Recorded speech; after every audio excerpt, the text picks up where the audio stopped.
Lagos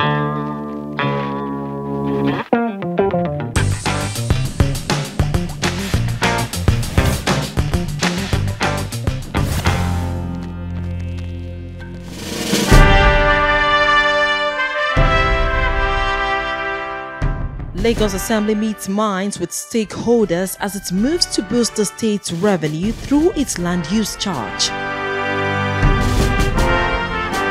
House Committee on Transport kicks off oversight on Governor Ambode's state-of-the-art bus terminals. Plus, residents of Agege debunk rumor linked to the construction of the Penn Cinema flyover bridge as they commend the efforts of the Speaker of the State House of Assembly and his colleagues in facilitating the project. We have details coming up. The Lagos State House of Assembly is not resting on its laurels in ensuring that the state's revenue gets a boost. Now, this it intends to do through the land use charge. At a one-day public hearing organized by an ad hoc committee of the House, discussions were opened on how the legislature intends to go about this. This is Lagos Parliament. I am Abimbola Agege, and this is how we begin the show. Get closer to your legislators. See them in action as they deliberate on moving the state forward. Watch updates on weekly events, presentation of bills, passage of laws, adoption of resolutions, and many more. Also, get a chance to meet the lawmaker of the week and watch the legislators. Observe plenary in Yoruba language. Lagos Parliament, every Thursday, 7:30 p.m. on TVC News Nigeria. Lagos Parliament, bringing the legislature closer to you.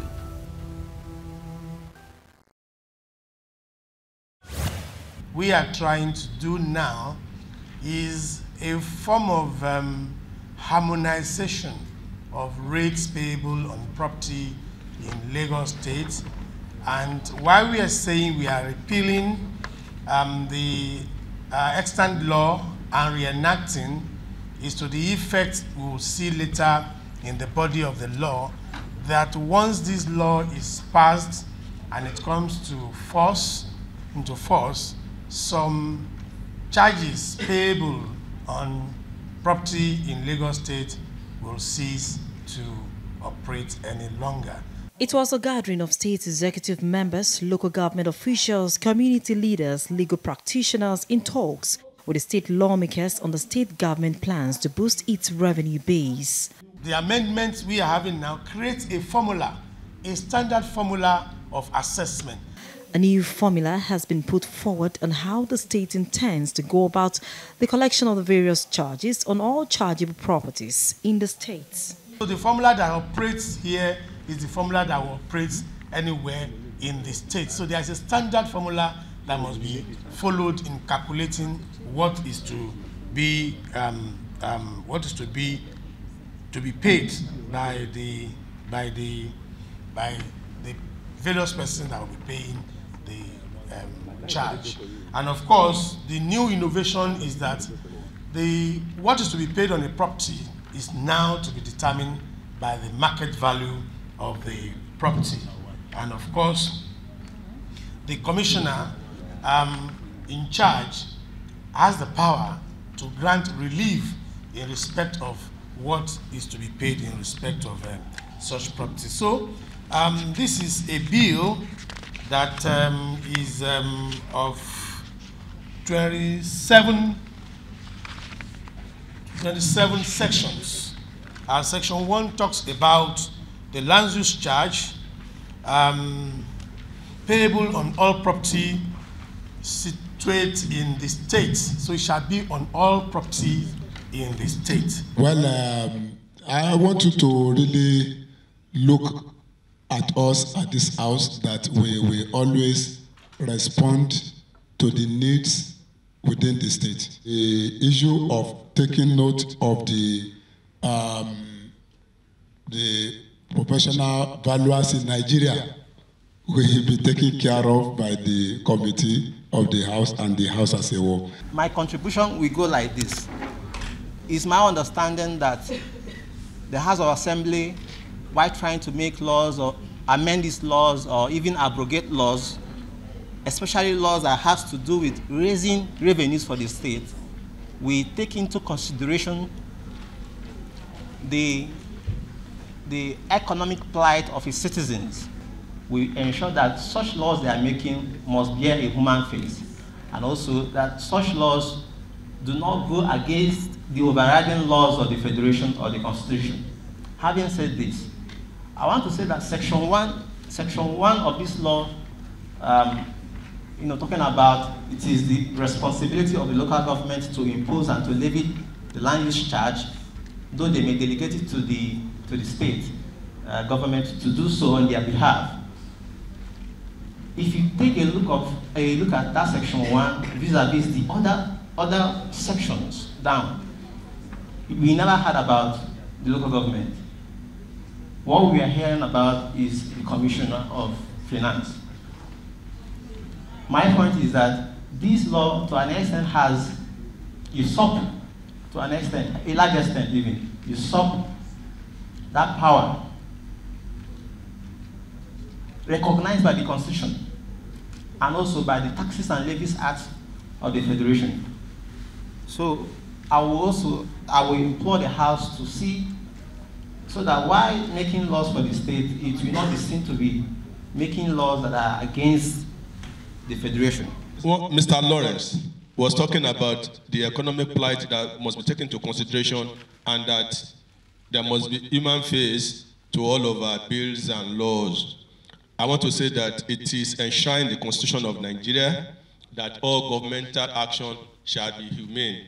So on everything that we do, it must have a human face without being told, because it is enshrined in the Constitution, and that is the ground norm of all laws. Laji Quadri was talking about the community.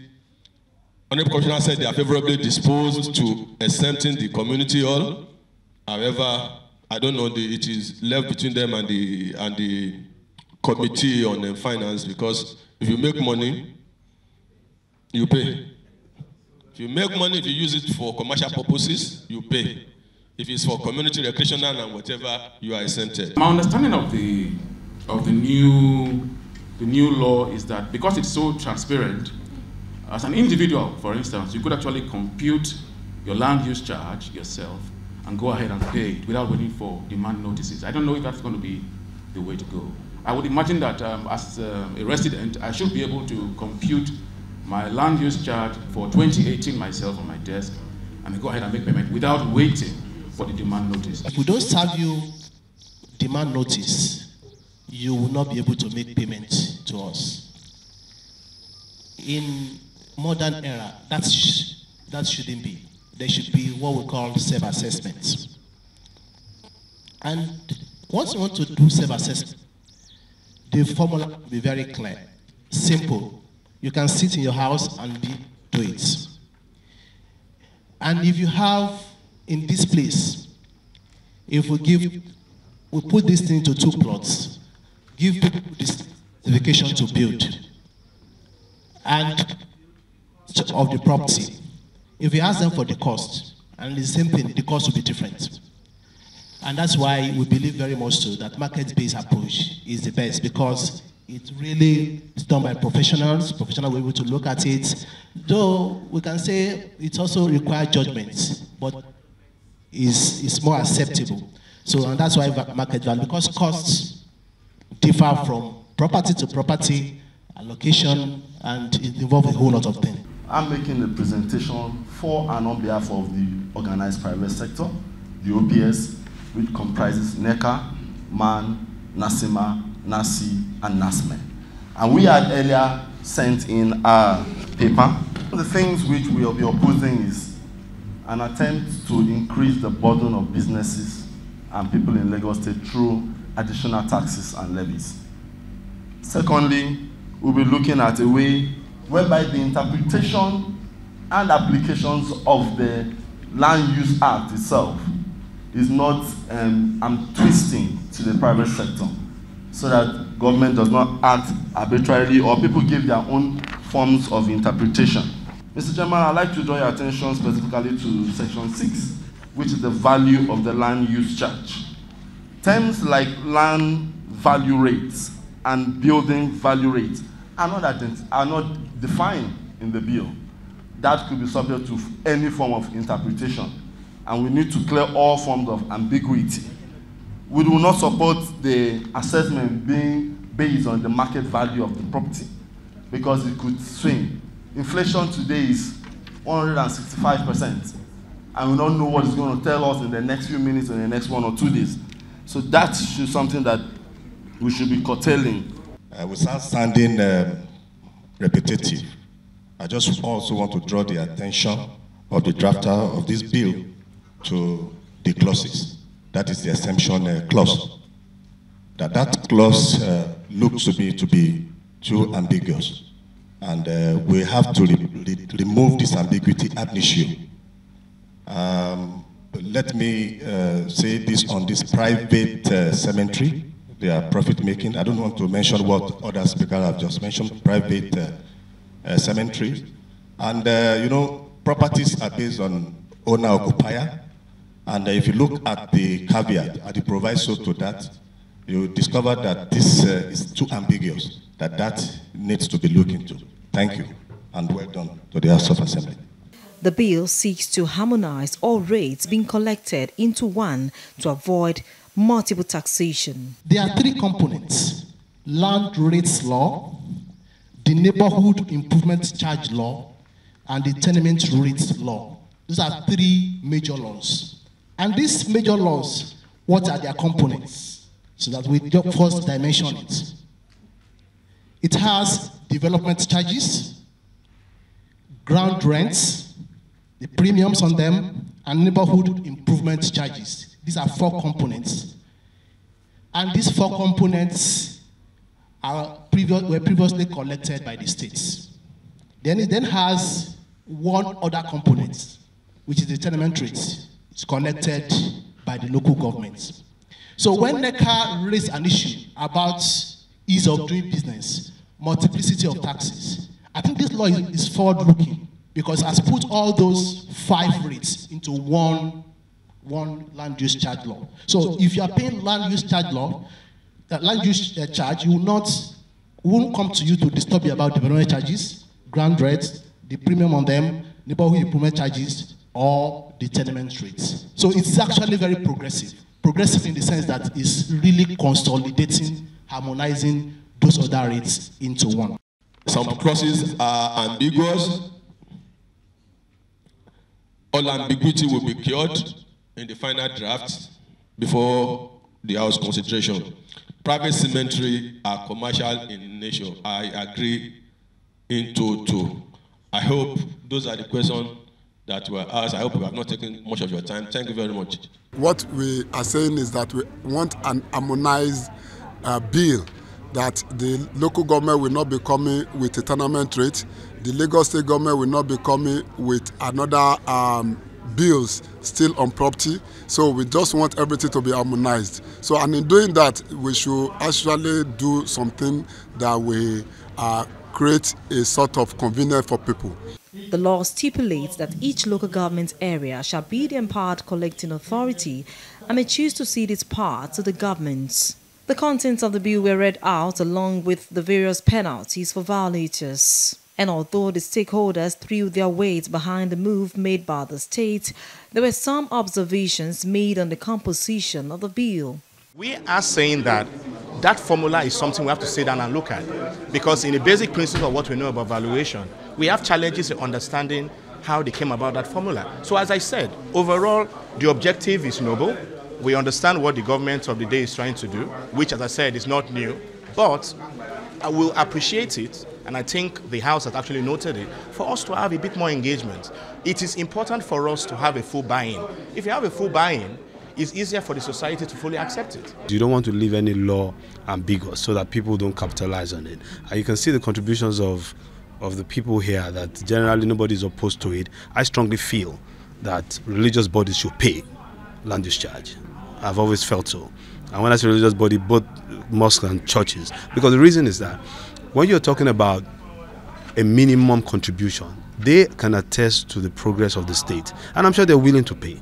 Responding to the memoranda submitted by the participants, Chairman of the committee assured the stakeholders of the legislature's commitment to putting into consideration the various contributions made. Get closer to your legislators. See them in action as they deliberate on moving the state forward. Watch updates on weekly events, presentation of bills, passage of laws, adoption of resolutions, and many more. Also, get a chance to meet the lawmaker of the week and watch the legislators. Observe plenary in Yoruba language. Lagos Parliament, every Thursday, 7:30 p.m. on TVC News Nigeria. Lagos Parliament, bringing the legislature closer to you. Now, some concerned residents of Agege local government area have come out to express their satisfaction over the ongoing construction of a flyover bridge at the Pensinema area of the state. In a peaceful protest staged at the construction site recently, the people commended the efforts of the Speaker of the Lagos State House of Assembly, Right Honorable Mudashiru Obasani's counterpart, Honorable Yinka Ogundimu, in facilitating the project. Today we are here to come and correct the wrong impression by some people who were hired from another states to come and condemn what the governor is doing. What the governor had promised the Agege people. All those whose houses were moved away from the right of way, he had assured adequate compensation. And we are believing the governor, we are believing our representative at the House of Assembly, namely the Right Honorable Speaker of Lagos State House of Assembly, Honorable Mudashir Ajayi Olamide Obasan.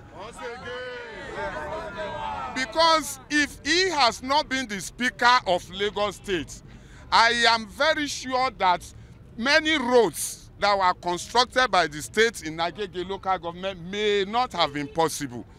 And there is no doubt in his efforts, his legislative lobby, in ensuring that this flyover bridge had the scale through into the budget of Lagos State, 2017 budget. And by the grace of God, we equally have an intelligent representative from Agege in the person of Honorable Oluyinka Ogundimu, who moved the motion for the construction of this flyover bridge in 2016 on the floor of the Lagos State House of Assembly. So by the grace of God, we have seen what it means to have adequate representative. And also, by the grace of God, by November this year, many of us will now be enjoying the light of the flyover bridge. I watch it on television, seeing people protesting that they are not aware of the project, they didn't give them adequate information about the project, but that's not true. I'm pretty sure they are going to be compensated. That is guaranteed. The flyover is long overdue. It is long overdue, and this will ease the traffic gridlock here in Agege, and it will really open up the Agege economy. Get closer to your legislators. See them in action as they deliberate on moving the state forward. Watch updates on weekly events, presentation of bills, passage of laws, adoption of resolutions, and many more. Also, get a chance to meet the lawmaker of the week and watch the legislators. Observe plenary in Yoruba language. Lagos Parliament, every Thursday, 7:30 p.m. on TVC News Nigeria.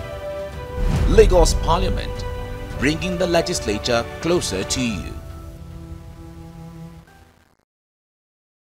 The Lagos State House of Assembly Committee on Transport has begun its inspection of the bus terminals built by Governor Akinwumi Ambode's administration. According to the chairman of the committee, the exercise is to ensure that monies appropriated for the project in the year 2017 budget was judiciously used. Here is the visit. The committee made its first stop at the Agege bus terminal, one of the transport reform policies of the Ambode administration targeted at changing the face of transportation system in Lagos. The lawmakers were quick to begin the oversight. They are here to ensure that the money is appropriated for the construction of the terminal in the year 2017 budget was judiciously used. My question has to do with the budget. Did we appropriate for these projects in year 2017? It's not year 2017. You had a reordering process, remember? Going through the documents presented by the State Transportation Management Authority, the lawmakers appeared satisfied with the information provided. The Committee on Transportation decided that we needed to look at the construction of those bus parks just to find out how we can justify the spending. The ministry or the agency comply with approved budgets, and we discovered that some money had been expended on that project, and when we got there we discovered that truly the agency really expended the money for that project. According to the General Manager of the State Transport Authority, the transition from motor parks to terminals through the state-of-the-art bus terminals would ultimately make life more comfortable for residents. We are going to have bus shelters across Lagos, and then you see the bus terminals yourself. Those are the kind of terminals we are going to have around Lagos. So, I mean, it's something that the passengers and Lagosians will love, and it's going to change the landscape, it's going to change the way we operate the public transport in Lagos. I mean, it's going to be bring comfort to Lagosians, and it's going to ease movement of Lagosians from where they're going to, from where they're coming from to where they're going. And because the buses are comfortable buses, air-conditioned buses, and then what we want to do now is what we call regulated services. It's not something that just like we have now, is going to be secured. I mean, there's nothing like one chance. There's nothing like the bus stopping on the way. So when you enter a bus, you know it's going to take you to where you are going. It's going to get to your destination. And then it's going to be comfortable. You can read papers, and then it's going to be Wi-Fi compliant. And we are going to have bus shelters across Lagos, and then you see the bus terminals yourself. Those are the kind of terminals we are going to have around Lagos. So, I mean, it's something that the passengers and Lagosians will love, and it's going to change the landscape, it's going to change the way we operate the public transport in Lagos. Meanwhile, driving out of the terminal, the lawmakers caught a man flouting the road traffic law. He was said to be making a call while driving. It became a rowdy scene as the lawmakers trailed the driver of the SUV into the popular computer village in Agege. We have pictures of it. You have a white cord. You have a white cord attached to your phone. Yes. I didn't use my mobile. You have a white cord. Check if he has a white cord. He has a white cord attached to his phone. Of course, I'm taking my mobile here. Hey, but we wouldn't know what color your cord is if we're not looking at it. He was using the phone, and I have the pictures. Did I use my mobile on the? I don't want to let the man. Are you supposed to hold your mobile phone while driving? That's a question. I did not answer the mobile. The guy didn't come after you. We saw you using your mobile, and we asked him, okay, block this guy. But I did not use my mobile. You were using it. We've been following him for like 20 minutes or thereabouts because he refused to stop. He's using the phone, driving rough. They urged residents of the state to play their part by abiding with the laws of the state as the legislature strives to formulate good laws and policies that will make life better for everyone. Get closer to your legislators. See them in action as they deliberate on moving the state forward. Watch updates on weekly events, presentation of bills, passage of laws, adoption of resolutions, and many more. Also, get a chance to meet the lawmaker of the week and watch the legislators. Observe plenary in Yoruba language. Lagos Parliament, every Thursday, 7:30 p.m. on TVC News Nigeria. Lagos Parliament, bringing the legislature closer to you. And this is where we'll be drawing the curtains this week on Lagos Parliament. We thank you for watching. Till I see you again next week, remember you can watch previous episodes of the program on www.youtube.com/TVC News Nigeria. I am Abimbola Agege. See you next week.